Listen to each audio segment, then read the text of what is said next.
I can meditate. I can meditate whenever I want.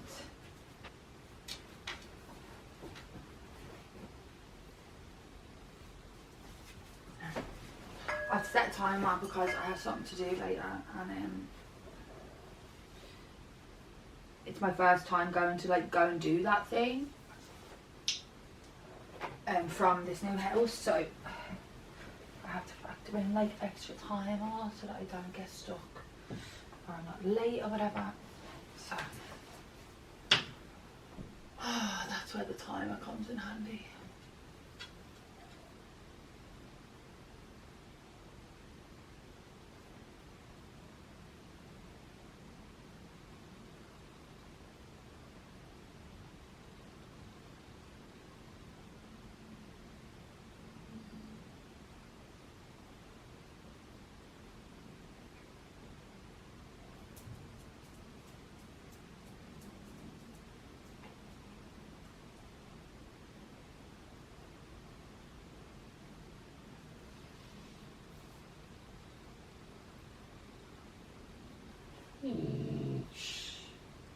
I'm meditating.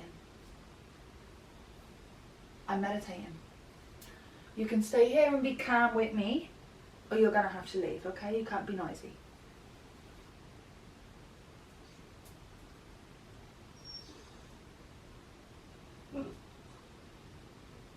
Did I not tell you? And I know you like being in here. Shh. I call upon my angels, ancestors and guides that wish to see me walk the highest path for the greatest good, to restore my body on all levels, layers and dimensions.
Do it.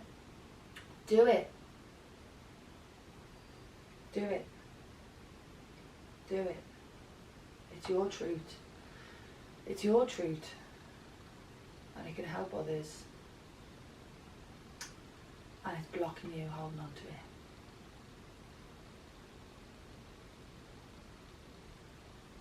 And it's alright to be afraid.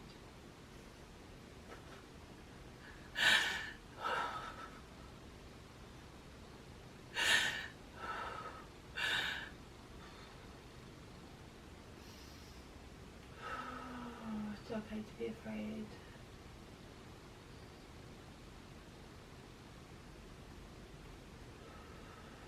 I am strong, you are strong, you are You are brave. You are so brave. And so beautiful and so kind, and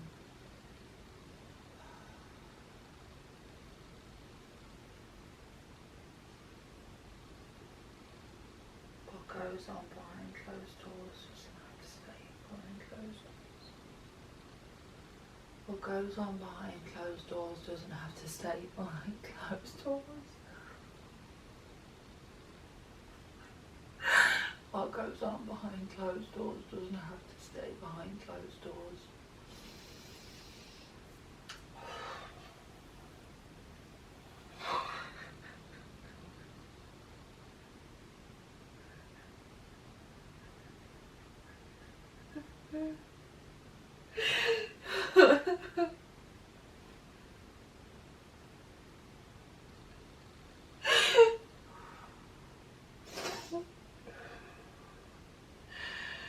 Oh, it's okay.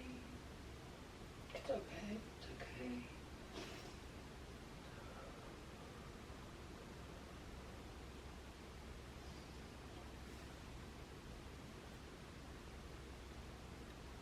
You are so protected. You are so loved.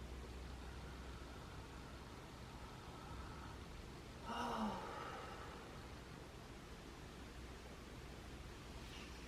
You've always known you went through it for a reason. It wasn't just to suffer.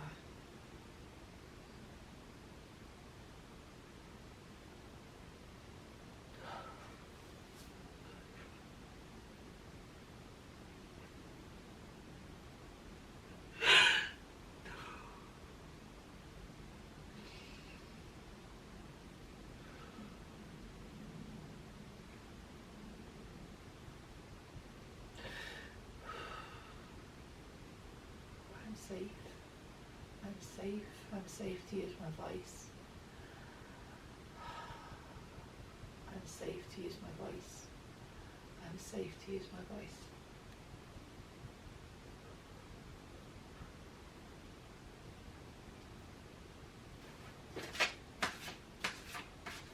Can you decide some of my next steps? We'll reshuffle this actually.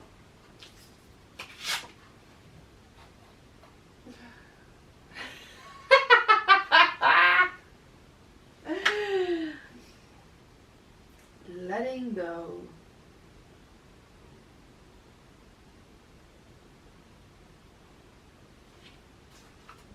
Ugh. Sometimes I really believe you need to like face things before you can let them go, do you know? Like,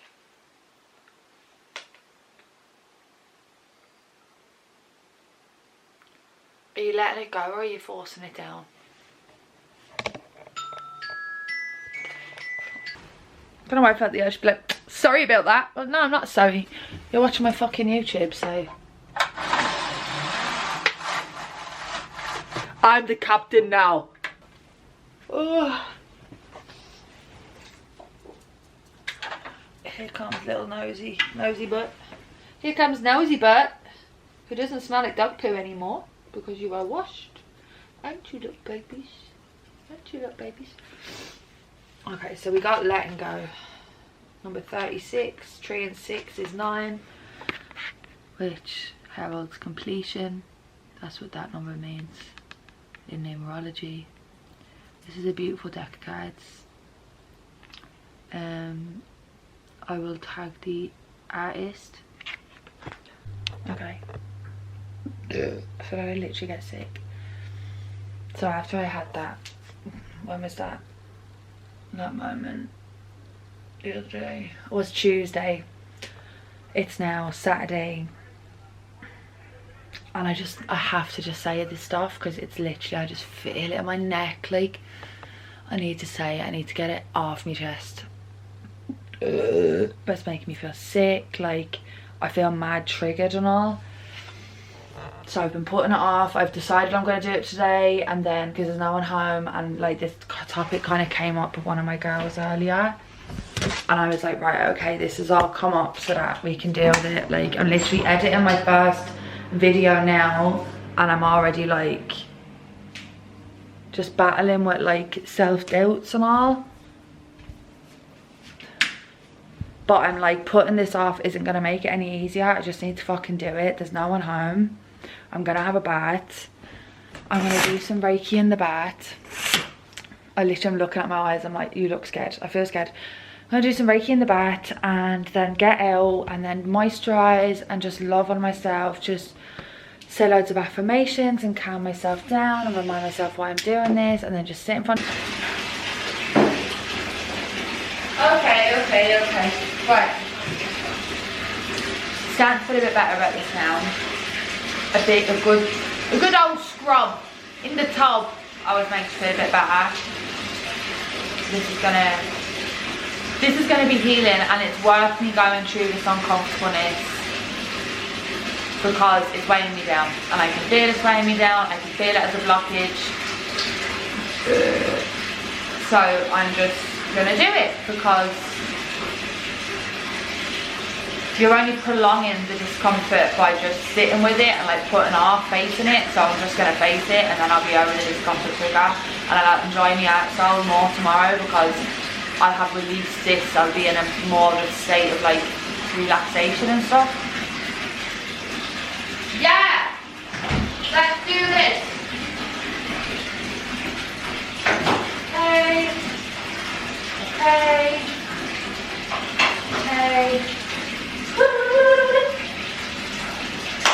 Right. This is where you go.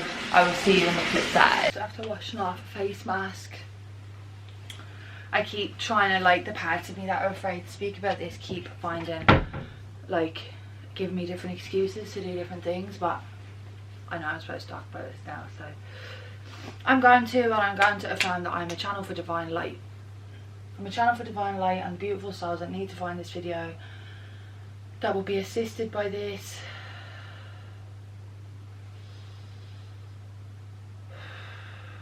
Will find it at the exact right moment in their journeys. If you're finding this, it's not an accident. If you've ever doubt your ability to deal with something that resurfaces, just know that, like, it stayed hidden for so long as it needed to be. And in my opinion and in my experience, your subconscious mind, your highest self and your guides have now determined that you do in fact have the strength and the capacity and the competency to process this resurfaced memory, trauma, energy, whatever it is, and you are actually able to do it. It wouldn't be coming up if you weren't. It might challenge you, it might feel really hard, it might feel unmanageable, but at the very core, the reason you forgot it, or the reason that you, like, for whatever reason you didn't acknowledge it for what it was in the moment, it was for your survival. So the fact that it's come up now, it means that it coming up isn't threatening your survival, because it didn't come up until now because it was a threat to your survival. So try not to, like, second guess that, because once the cat is out of the bag, there's no real going back, like, you know. And you're only really from, like, I think you're just prolonging your suffering.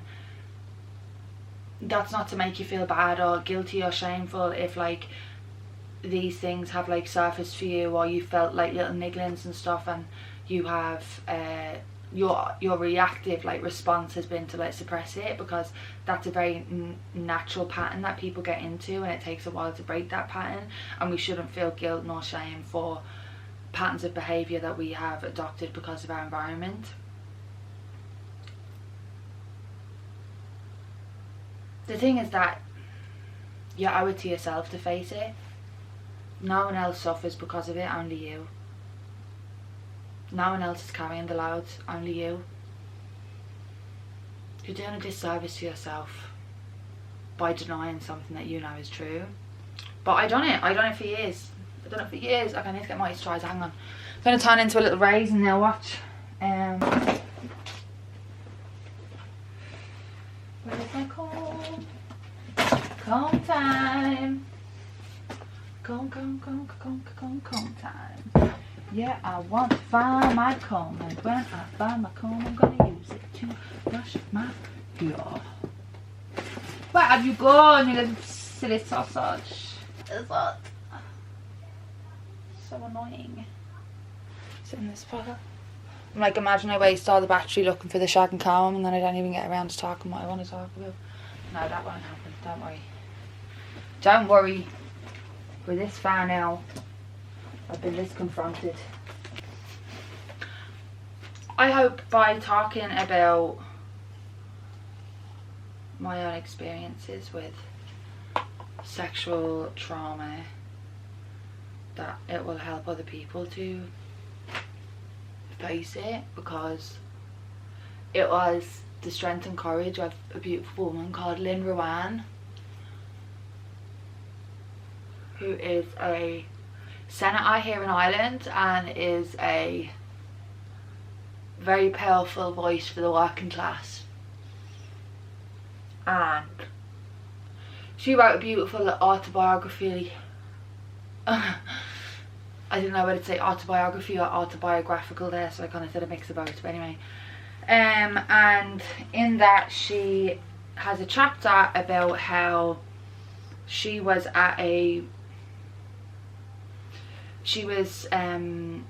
assaulted, and she retold it about how she woke up in her own bed, like after a house party in her house, and there was a man on top of her, and then like just immediately pushed him off, and then him just running out and her not knowing who it was and feeling just completely violated. And she said that that wasn't consensual, and that was my first lesson in consent.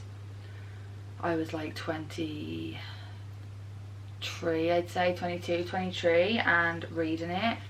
I remember reading it so vividly because I was reading that book because I love her anyway. Like, I love her, like she's amazing. And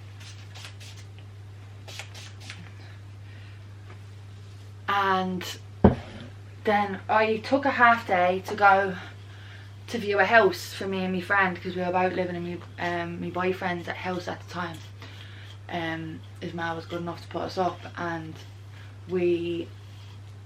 I took a half day to go and view an apartment, and I was in having a bit of lunch before the viewing, and I got to this chapter in the book, and as soon as I read it matched loads of my own experiences, you know, of like people like taking your like pretty much like your unconscious body as just their own, you know, and like deciding to kind of do what they want with it when you have absolutely no decision making capacity. And it was completely the situations that were just entirely devoid of consent. And because I didn't know about consent and I didn't know what consent was, like, and it's the weirdest thing because I studied law, like I know that like when you're like, you know, you're under the influence, like you're not considered to have like the capacity to like make legally binding decisions and stuff. Do you know what I mean? Like it's a way to like invalidate, like say your execution of documents as if you were like under the influence or coerced or any of those things. And I understood all those concepts in a legal setting, but then when it came to like my own sexual experiences, I didn't. And it was through this woman's vulnerability, because in the chapter she writes about how like she decided last minute whether she was going to include the chapter or not because of how terrifying it is, because of how like grape culture blames victims, and how we all have like all generations have been failed when it comes to just understanding what consent is. And you know, you don't have to look too far back to see that, like, you know, marital grape was like legal until the 1990s in Ireland, I'm pretty sure. And this isn't about the politics of it all, but it's just to, you know, the cultural context of where you live has an impact on things. And like in Ireland, like we have you know, we're a Catholic country, and the church has a lot to answer for in this country with regards to its treatment of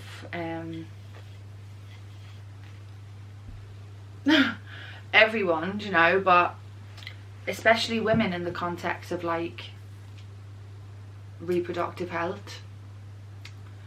You know, like contraception was illegal, and like abortion was only made legal in 2018 in Ireland. Like, so there's that impacts public attitudes, like societal attitudes and values and stuff. And like I grew up in London, like from the age, I was born there until the age of 11, and then I moved here. Look, like I feel so bare right now. I'm like, oh my god. Like anyway, abortion is legal, and always has been legal since I've been born in the UK. And it was always just something that was just like, oh, if you have an unwanted pregnancy, you get an abortion, you know, like that was, it's just, it didn't have the like moral weight that it does in Ireland. And I remember moving over here and like finding out that abortion was illegal and being like, just like, you know, being at such a young age, you kind of think that the laws of a country are based on morals. And then so thinking that like the laws were based on morals, I was like, why is one thing illegal in one place and one thing is the same thing as legal in another place? You know, that didn't make sense to me. I kind of thought that laws like that would have been universal, like in my naivety. But I just remember like reading that chapter that day, and like it was like it was a bizarre experience, like energetically, you know, like just feeling like absolutely like flawed and in shock, in genuine shock at like, oh my god, how could I have thought that was anything else? You know, like I carried so much shame about these instances with people, and you know, the aftermath, like the specific aftermath of each of them, and how like the people, you know, who did exploit me in that way, like, you know, were so brazen and didn't see anything wrong with what they done, and obviously wasn't out of the blue for them, you know, like.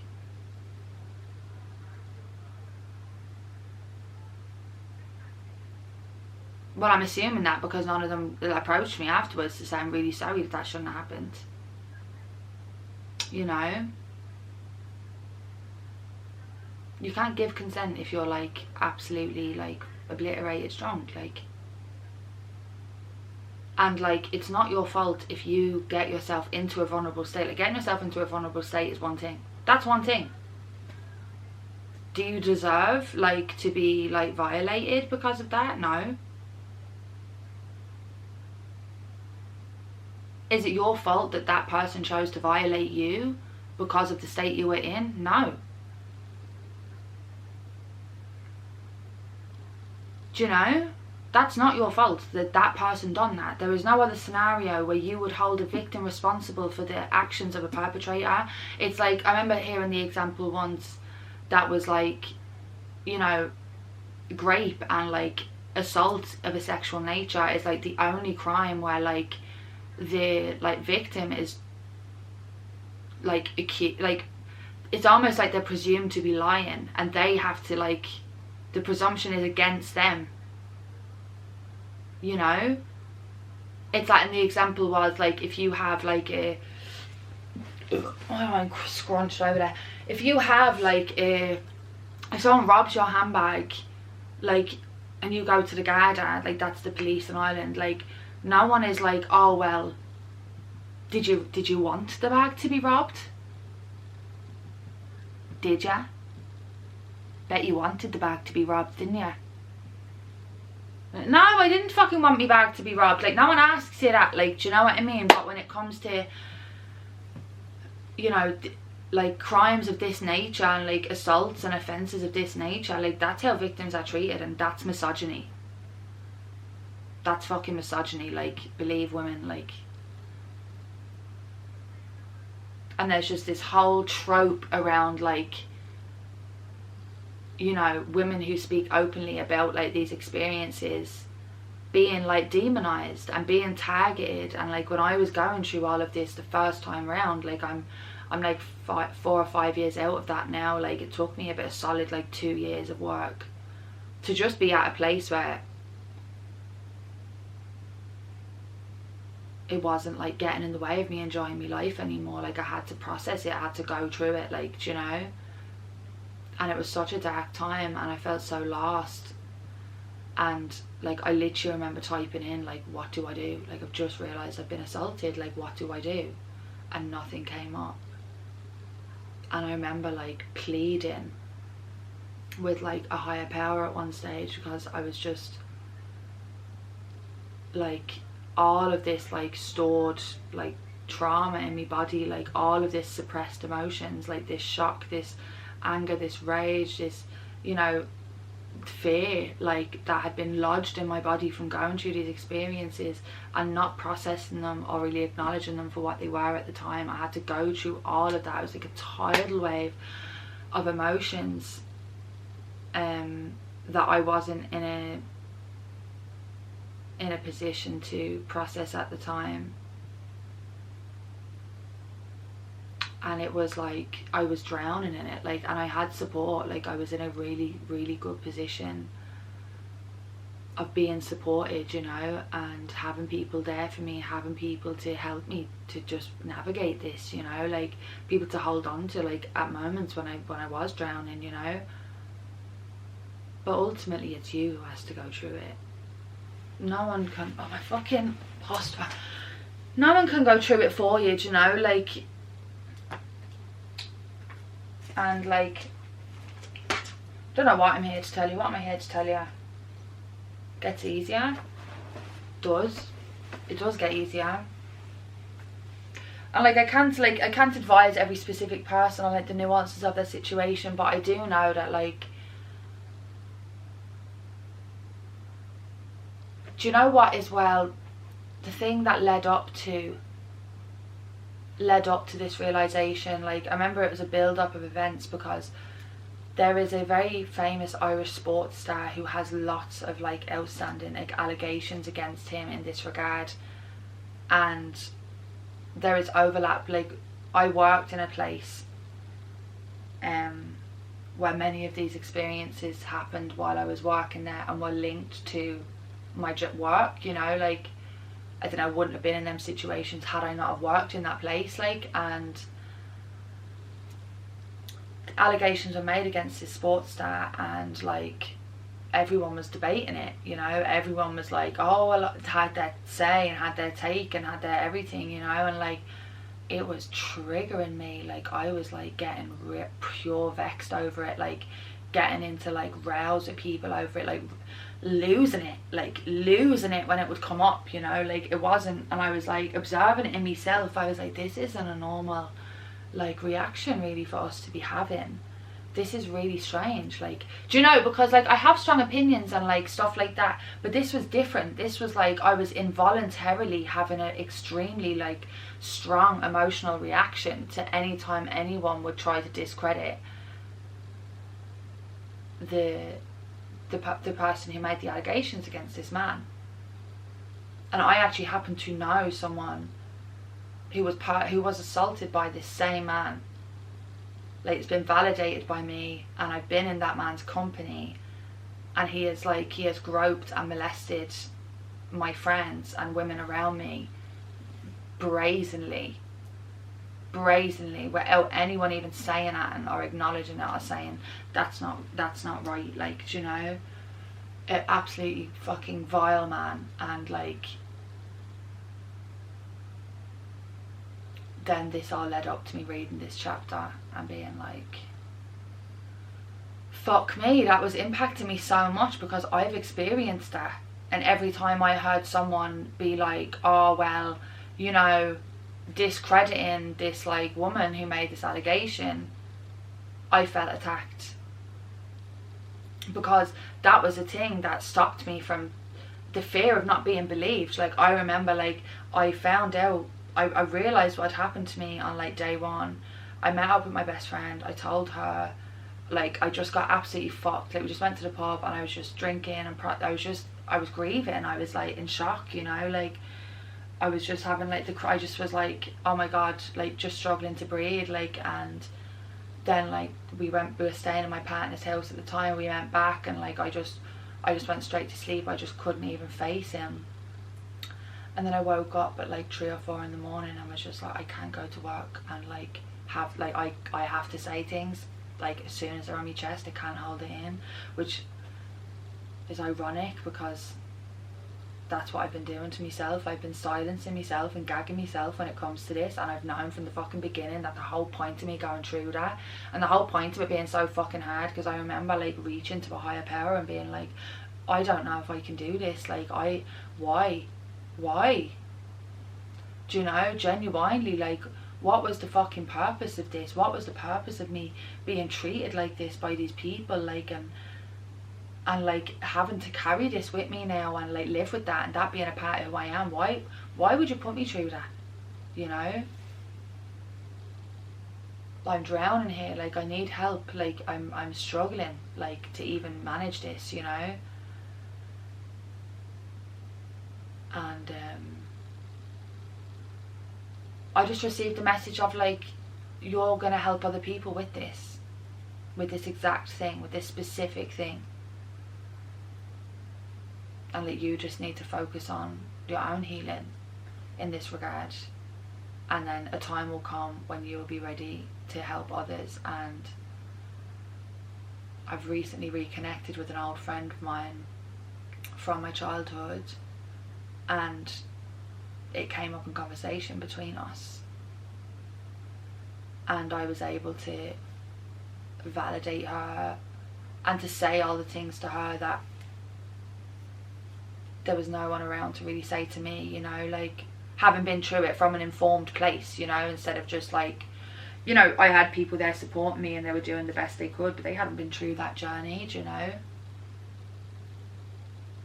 And I just seen how like having someone to just kind of half know what to say, like just I seen it unfold. I seen her like how there were all these like obstacles and these hurdles that I had to overcome in my own journey, and how we were kind of just able to skip past them.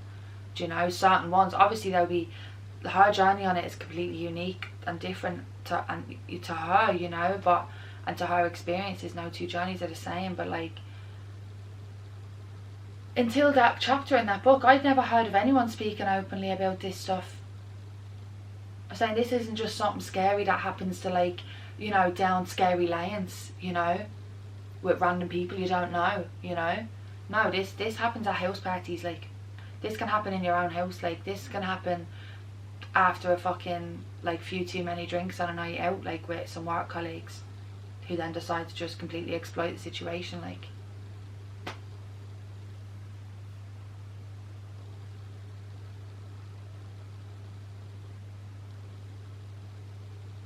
it's such a deep wound, you know, and like it's so unjust. And like, I think it's because we've just all been failed, because like sex and like consent and like all of that stuff just has been taboo, like forever, you know, like forever. So like no one, like, do you know, like when you're younger and it's like stranger danger, like don't speak to a danger, don't get into a strange car, like, you know, like be on high alert, these are some red flags, like this is how you protect yourself. No one ever sat me down and said, if you're starting to feel uncomfortable at any moment, if you're kind of like getting sexy with someone, you can just say, I don't want to do this. You're allowed to say that. I didn't know I was allowed to say that. I didn't know that was an option, like, do you know? I wasn't taught to be assertive. Like, I was brought up in a fucking abusive household, like, so people like crossing boundaries and like, you know, all of that stuff was just normal to me. I always felt unsafe, so I didn't have like I didn't have a baseline to compare it to, do you know what I mean? And I just know it, like I know looking back on it now, like I started working in that place when I was like 19, and like I was so fucking vulnerable. I was so vulnerable, and like I didn't have the sense to like hide the fact that I was vulnerable, to hide the fact that I just recently moved out of my parents' house, that I was out staying on my own, that, you know, I was just like a young one just fucking on her own, like without anyone looking after her, without anyone looking out for her, like, do you know? And then there were just people who just monopolised that, like, and said, oh, easy target, like, you know.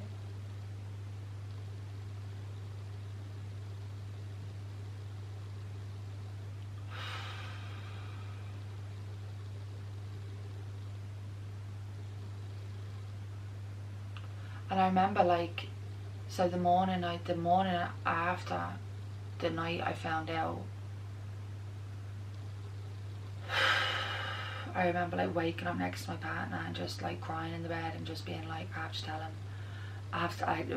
It was right here, choking me, I had to tell him.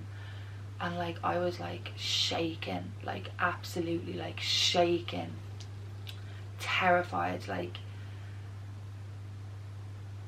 that I was going to say this to him. And just as everyone had been saying about this woman, and the way I've heard everyone speak about any survivor of any of this kind of assault or trauma, that it was just, they'd met with suspicion and they're not believed. And I was terrified that that's how my partner was going to react to me when I said this happened to me, that they were going to say, I don't believe you, because that's all I'd ever heard,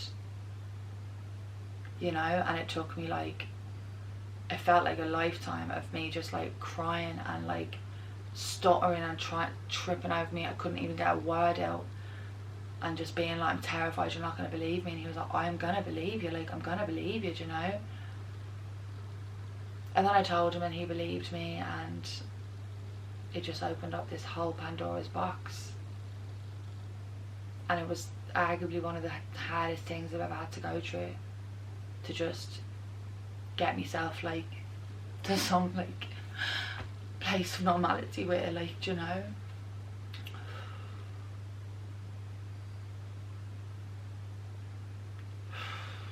Like that shame is so deep, you know, like, and it's such a like private thing, you know. And like there were just a million reasons, like, and a million like messages you receive like as a young woman growing up, that makes you feel like you're responsible for like not being on the receiving end of like unwanted sexual energy. And it's not exclusive to women, like people have come to me for Reiki who have had like unwanted sexual energy that has traumatized them, you know. And you know, all they've needed is for me to look at them and be like, that's, you didn't want that, and you know you didn't want that. That was unwanted sexual energy, and that violated you in some way, and that made you feel unsafe, like, and you're carrying that now because you're denying that. You're denying the part of yourself that felt really deeply uncomfortable in that moment, like, and didn't want to be on the receiving end of that, you know. And this isn't like a trauma dump. This isn't like, oh, let me tell you like all of the juicy details, like, because that's not the point. Like, this isn't gossip, you know. This is like,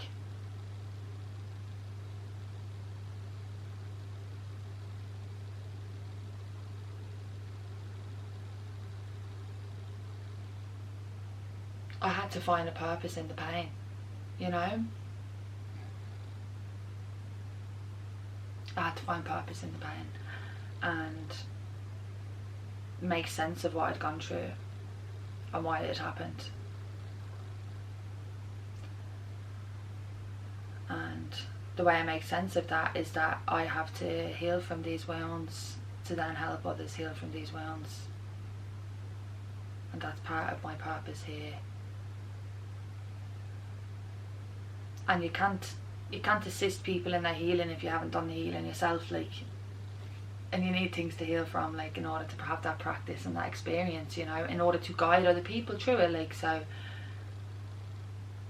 it's just, it's the thing that brought me to this, it's the thing that brought me to Reiki, like,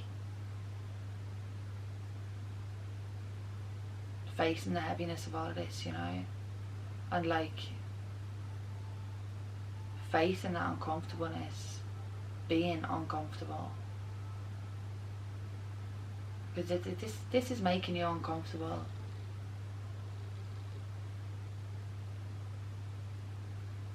You can just close your eyes and take a few deep breaths and say, who are you? What part of me is uncomfortable? What part of me has been made uncomfortable by this? you know, and just give them a hug.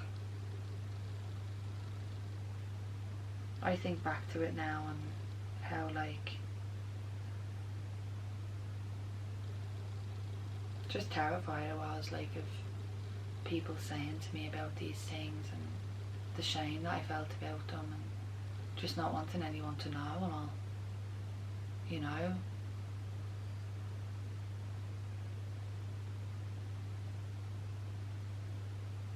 And sometimes they're people you think they're friends, like sometimes they're people that you think are your mates, like. And the sickening thing is that I was so clueless and so without any like support network at the time that these things happened, that like I was still friends with them people after them things happened, like. And it's only years later when I'm in a whole fucking new timeline and a whole new reality that I'm able to say, oh my god, I can acknowledge that for what it was now. And that's spooky. That's scary to realise, like, your brain's ability to like completely distort your understanding of the situation in order for you to survive. And that's where my like confidence comes from, that if this is coming up for you, you are ready to face it.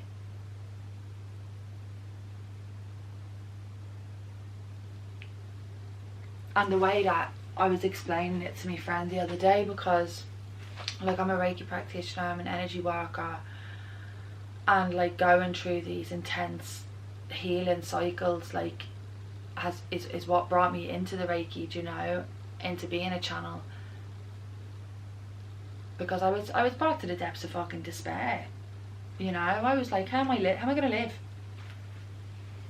Like, I feel like an alien in my own body. Like every single inch of me feels uncomfortable and stripped bare and raw, you know.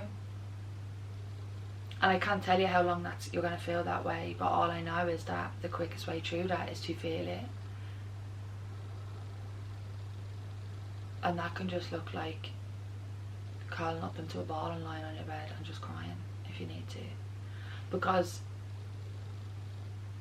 exactly how you would have responded to them incidences immediately after, had you have known what they were, had you have had the information and the tools and the guidance and the know-how to know what had just happened, curling into a ball, crying, shaking, you know, screaming, like needing to, like, you know, feeling just so overwhelmed, like all of those emotions, they just got lodged in your body,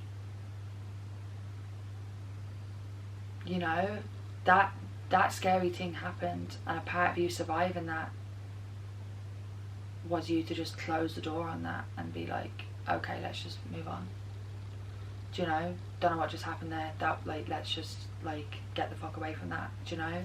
So whatever you're feeling is just the emotions lodged in your body. It's energy in motion. You need to let it go. You need to let it through.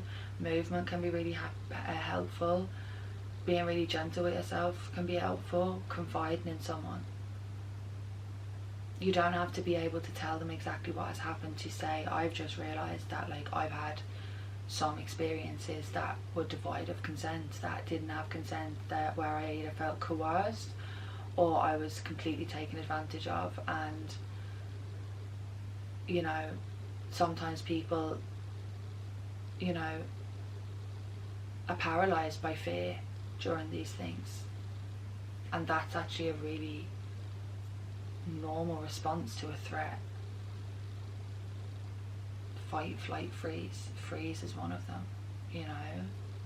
And like, if you're coming up against like someone who is bigger and stronger than you, your subconscious mind is not going to be like, oh, let's fight our way out of this one. And if there's no way for you to immediately leave that space, if there's no way for you that you can fathom, you can escape that place, you know, for whatever reason, for fear that if you leave they might go violent to it, yeah, because they're already violating you in this way. You're fundamentally, you don't feel safe around this person, they're a threat to you. When you push those versions of you away deeper into the depths of your subconscious, you're just affirming that shame. when those memories come to you, they're coming to you because those parts of you are ready to be held and acknowledged and processed and healed, you know. You can't always process everything in the moment. It's just not practical.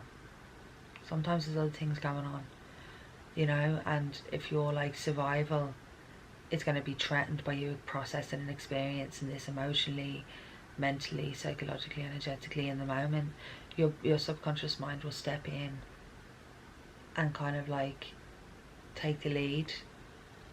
And there's like certain valves in our body and different levels that will just shut off the emotional intensity so that you can like stay in a headspace where you can survive this thing. And it doesn't have to be life or death. You don't just go into survival mode in life or death situations.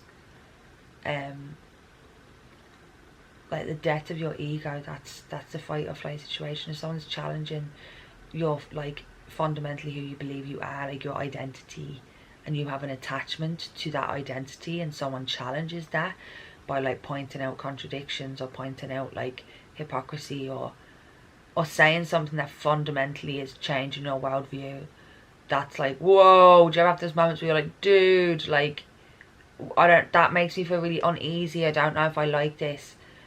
Like, you can go into fight or flight sometimes. You can shut down ideas if it challenges you too much. You know, that survival mode. Like, that identity can't survive in this new environment, so I'm going to reject the environment.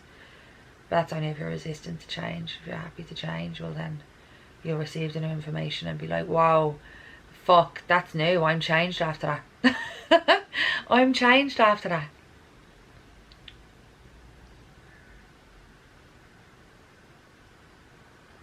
But like, those versions of you come up to be loved.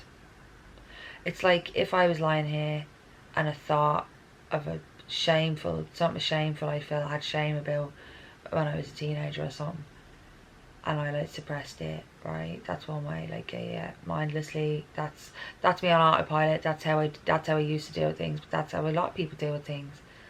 And now, when I sense myself do that, as soon as I become aware of that, and it mightn't be like the awareness is getting sooner after the fact. Like, it used to be like I'd be reflecting. I reflect a lot. I journal a lot. I sit with myself a lot. I kind of like try and understand myself, you know, overstand myself, understand myself on all levels, and it's given me so much clarity. And now I'm like, I have this visualization where I'm like, when these difficult moments come up and I'm viscerally shaken, like it's fucking uncomfortable, like I'm processing all these emotions I didn't process at the time, and I'm given the option of like suppress it, which is the like tried and tested method. It doesn't work for long, but you can push something away for a while. It'll always come back. It'll always come back to the surface. And it's all right if you've pushed things away. I've pushed loads of things away. They always come back when they're ready. Like, I see it like as if my 13 or 14 or whatever age self knocked on my door now and was crying and was shaking and was feeling how me facing this memory or this moment in time is making me feel. If they knocked at the end of my door and I looked at the end of my bed and I seen them standing at the door shaking, afraid, you know, feeling all this overwhelm of emotions, I wouldn't just be like, leave! Sorry, baby. You know, I wouldn't be like, get out! I wouldn't like kick them out the door, would I? No, I'd be like, come here to me. Like, come here to me, my little baby, my little child. I'm so sorry that you felt that way. And, you know, I'd help them process it, and that's what I do now, you know. I welcome those parts of me in and I hold them close and I close my eyes and I imagine them coming up to me and hugging me. And it's kind of come from like being a channel for the Reiki, that like sometimes younger versions of the people I'm working with will come to me like and will look for a hug, and I'll give them the hug, you know. I'll acknowledge them. I'll say, I see you, like, and I love you. You know, and it's safe for you here. You're allowed to come out now. This is safe. Things have changed, you know. It's not the way things used to be. Like, And I love that now. I joyfully do that, you know. And that's what last night and yesterday was for me, was like these difficult versions of these versions of me who've been really wounded, like in my like kind of early adulthood, you know. And they were coming up, and I had someone who was able to like see me in those moments and acknowledge me, and is alright to go to them depths with me. Because look, every situation isn't always appropriate to like go to these levels with people. It's not always appropriate, like, you know, to trauma dump. It's not like, you know, but there are some people that you're with, there are some moments, there are some days when like there's just a purging, there's a huge cleansing going on, and all these things come to the surface because it's the right time. And like that's what yesterday was. I released so much. I seen so much of myself that I'd kind of just left unacknowledged for ages, and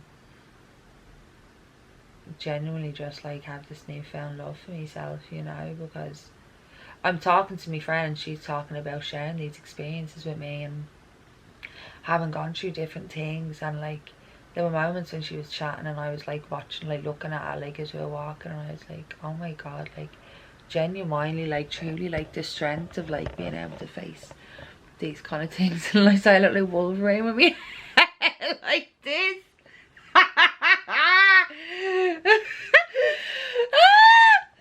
It's so funny. I got and there were moments when I was literally just like looking at her and just being like, wow, such courage to be so soft in the face of such adversity.